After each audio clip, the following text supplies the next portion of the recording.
부진을 면치 못하던 미국 증시가 연초 이후 하락분을 모두 만회했습니다. 특히 엔비디아가 어닝 시즌의 피날레를 화려하게 장식을 하면서 대형 기술주 ETF들이 좋은 성과를 이어가고 있는데요. 이 상승장에서 마냥 웃지 못하는 분들이 계시다면 바로 잽큐의 투자자분들이 아닐까 싶습니다. 최근 1개월 잽큐의 성과는요, 부진해도 너무 부진한데요. 왜 그런지 알아보도록 하겠습니다.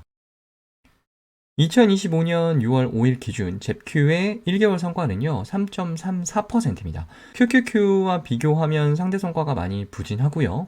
운용 전략은 완전히 다르지만 잽큐와 비교되는 또 다른 나스닥100 커버드콜 ETF죠. GPIQ가 6.36%를 기록한 것과 비교해도 부진합니다. QQQ와요 잽큐의 월간 성과를 비교한 거예요. 2025년 5월 월간 수익률이 QQQ가 9.18%인데요. 잽큐는 2.51%에 불과합니다. 커버드콜 ETF의 특성상 상승장에서는 잽큐가 QQQ보다 성과가 더 좋을 수는 없어요. 올라갈 때는 덜 올라가고 빠질 때는 덜 빠지는 것이 커버드콜 ETF의 특징이기 때문에 상승장에서 성과 차이가 나는 것은 당연한데요. QQQ 대비 잽큐의 성과가 이렇게까지 벌어진 것은 상장 이후 처음입니다. 주가 상승이 일부 제한되는 커버드콜 ETF라는 것을 감안해도 잽큐의 1개월 성과는 변명의 여지 없이 부진하긴 했습니다. 잽큐 투자자분들에게 그나마 위안거리라면 6월 월배당일 텐데요. 2025년 6월 4일 지급된 분배금이 주당 0.6207달러입니다. 역대급 분배금을 기록을 했어요. 제가 잽큐와 잽큐의 5월 분배금을 리뷰한 영상에서 5월 분배금이 역대급을 기록했다라는 내용과 그 이유에 대해서 분석을 해드린 적이 있는데 그 역대급이라는 지난 5월보다도 이번 달 분배금이 더 올랐죠. 지난 영상에서 다루었던 내용이지만 오늘 내용이랑 또 이어지는 내용이기 때문에 간단하게 정리를 하고 넘어가면요. 잽큐의 분배금 재원은 크게 주식의 배당과 옵션 프리미엄 두 가지예요. 그런데 전체 분배금 재원에서 옵션 프리미엄이 차지하는 비중이 절대적입니다. 잽큐의 연 배당 수익률이 약 10% 수준인데 이 10% 중에 주식의 배당은 1% 정도밖에 안 돼요. 그러니까 월배당 재원의 대부분은 옵션 매도를 통해서 확보하는 옵션 프리미엄이라고 보시면 됩니다. 그런데 이 옵션 프리미엄에 절대적인 영향을 미치는 변수가 바로 주식시장의 변동성이죠. 주식시장 변동성이 증가하면 지수 옵션 프리미엄이 증가하고 시장 변동성이 줄어들면 지수 옵션의 프리미엄도 줄어들어요. 그런데 지난 4월은요, 보고 계시는 것처럼 그리고 다들 실제 경험하시는 것처럼 변동성이 폭발을 했습니다. 연초 이후와 비교하면 정말 비교할 수 없을 정도로 변동성이 증가를 했고 잽큐의 분배금도 대폭 증가를 한 거죠. 모든 커버드콜 ETF가 시장 변동성이 증가해서 분배금이 증가하거나 배당 수익률이 높아지지 않아요. 옵션 전략에 따라서 월배당이 증가하지 않는 ETF도 있습니다. 그런데 잽큐는 한 달 동안 확보한 분배금 재원, 그러니까 주식의 배당과 옵션 프리미엄을 ETF에 남겨두지 않습니다. 재투자하지 않고 모두 월배당으로 지급을 하죠. 지금 보고 계시는 차트가 빅스인데요. 4월 한 달 동안 변동성이 굉장히 높았고 지수 옵션의 프리미엄도 상당히 높았다 보니까 2025년 잽큐 역대급 분배금을 기록을 한 겁니다. 그런데 조금 이상하죠. 분명 제가 앞에서 잽큐 투자자의 유일한 위안이 2025년 6월 역대급 분배금이라고 말씀드렸는데요. 4월과 달리 5월은요 시장 변동성이 매우 낮았습니다.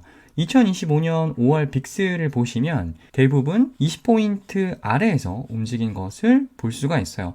눈으로 보기에도 4월 대비 변동성이 대폭 줄어든 것을 보실 수가 있죠. S&P 500뿐만 아니라 나스닥 100도 마찬가지입니다.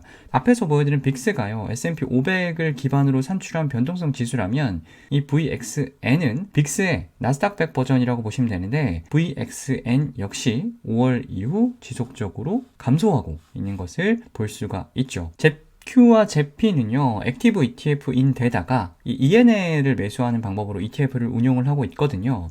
그래서 성과가 왜 좋았는지 혹은 왜 나빴는지를 정확히 알 수는 없어요. 그저 추측을 해볼 뿐인데 시장 변동성이 대폭 줄어들었음에도 불구하고 역대급 분배금을 다시 한번 갱신한 2025년 6월 월배당을 통해서요.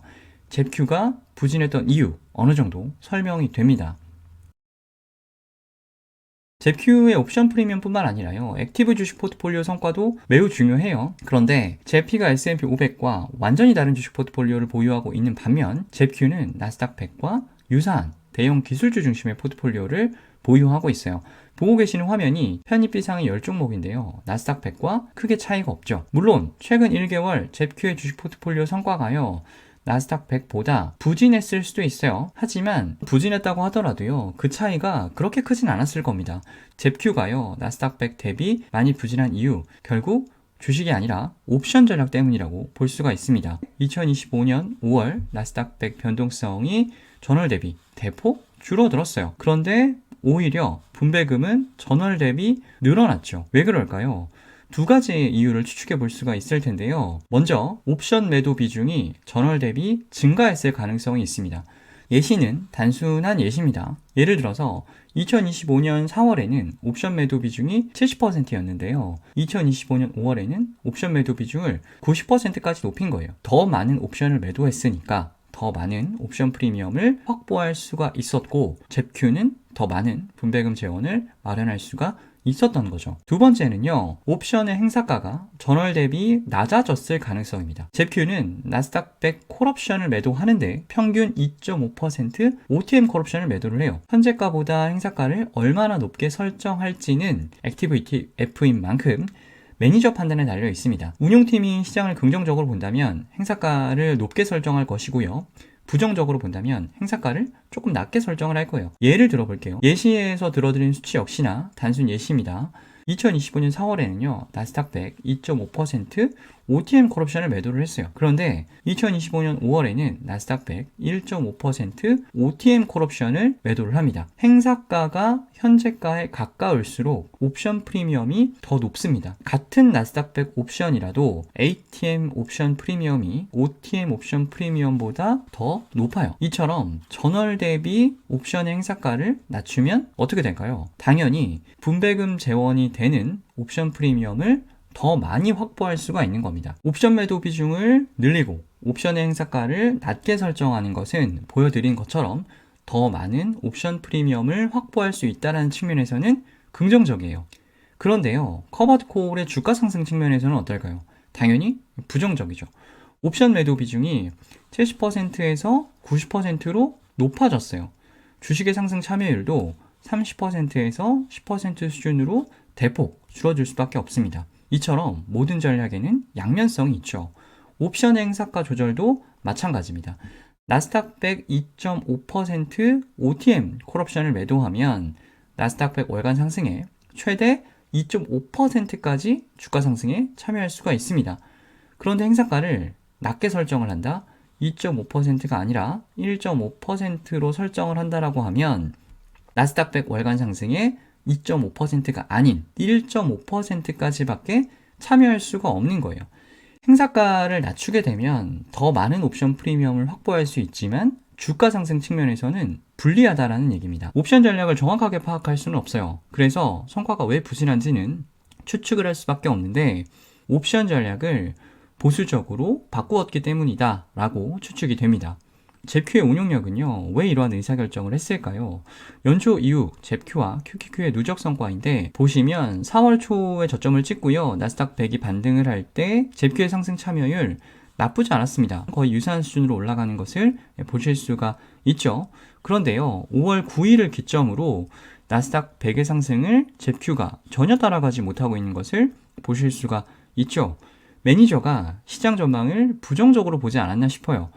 여기서부터 여기까지 한 달 동안 저점 대비 나스닥 100이 10% 가까이 상승을 했는데, 미국 증시를 둘러싸고 있는 불확실성 여전히 많죠. 주가 상승보다는 더 많은 옵션 프리미엄을 확보할 수 있도록 옵션 전략에 변화를 준 것이 아닐까 생각이 됩니다.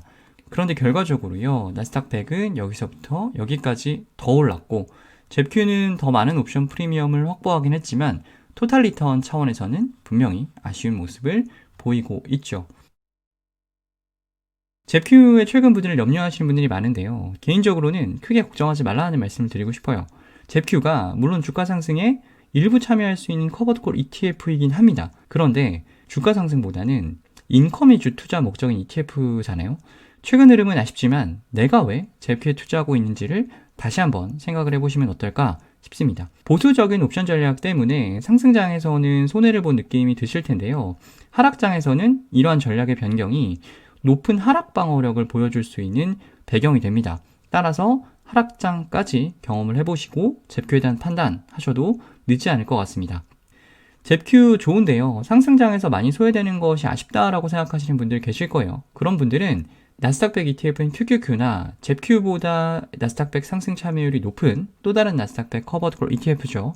GPIQ를 잽큐와 함께 투자하는 것도 좋은 전략이라고 할 수가 있겠습니다.